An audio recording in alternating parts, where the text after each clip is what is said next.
Krista Exhibition kembali selenggarakan pameran Indo Beauty Expo, K-Beauty Expo Indonesia, dan Indo Healthcare dan InaShop Expo 2022 yang akan digelar secara offline. Pameran tersebut akan diselenggarakan pada 25 hingga 27 Agustus 2022 di Jakarta International Expo, Kemayoran, Jakarta. Pameran yang diselenggarakan selama 3 hari itu akan diikuti oleh 120 perusahaan dengan 30 perusahaan diantaranya adalah UMKM.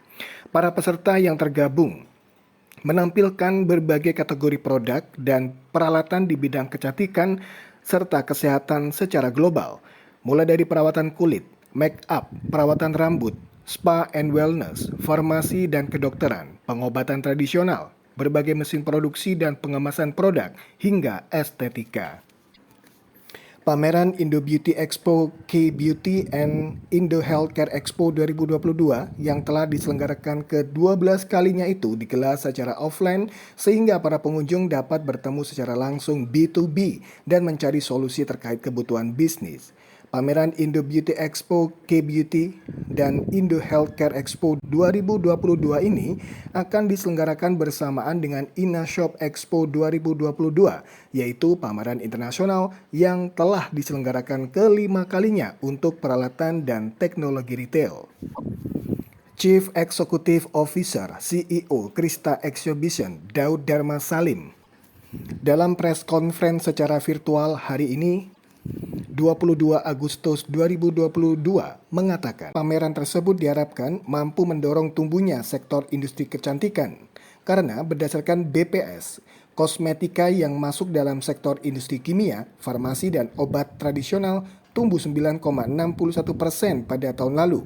Kebutuhan industri kosmetik juga terus meningkat. BPOM juga mencatat peningkatan hal ini terlihat dari meningkatnya jumlah perusahaan industri kosmetik yang tahun lalu berjumlah 819 industri, kini menjadi 913 industri per Juli 2022 atau meningkat 20,6%.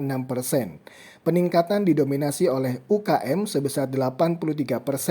Maka dari itu diharapkan melalui pameran tersebut dapat turut mendukung pertumbuhannya lagi di tahun 2022 dan menjadi ajang promosi bagi pemain baru di industri kosmetika. Hari ini kita bicara mengenai industri kecantikan, industri kosmetika yang kalau kita lihat animonya sangat bagus. Pada tahun ini 2022 seperti tema Dirgahayu Indonesia, pulih, kita doakan supaya pulih lebih cepat, bangkit lebih kuat juga untuk industri kosmetika di Indonesia. Kita lihat bahwa dari 120 perusahaan yang ikut, Pak Miftah, pada tanggal 25-27 ini, 30-nya adalah perusahaan UMKM, terutama produk dalam negeri. Tapi kita juga harus tahu bahwa produk-produk kosmetika, terutama dari negara-negara tetangga, seperti di Korea, mereka sangat kreatif, sangat agresif untuk masuki pasar Indonesia. Dan kita tidak boleh kalah, kita bisa belajar dari mereka juga. Nah, di pameran ini ada 50 perusahaan dari Korea yang akan hadir dari tanggal 25-27 dan mereka mencari partner Indonesia juga untuk bisa juga memproduksi di dalam negeri, bisa juga transfer teknologi, karena kalau kita lihat mereka memanfaatkan setiap ingredient yang dari Indonesia, baik itu mulai dari skincare, dari hair care-nya sampai ke semua produk parfum, semua akan ditampilkan termasuk ingredient untuk bahan baku untuk kecantikan. Nah, di dalam acara ini juga ada demo-demo untuk hair stylist, untuk hair care-nya, skin care-nya, dan bekerjasama dengan Tiara Kusuma dan juga teman-teman makeup artist yang akan nanti dihadirkan selama 3 hari pameran ini.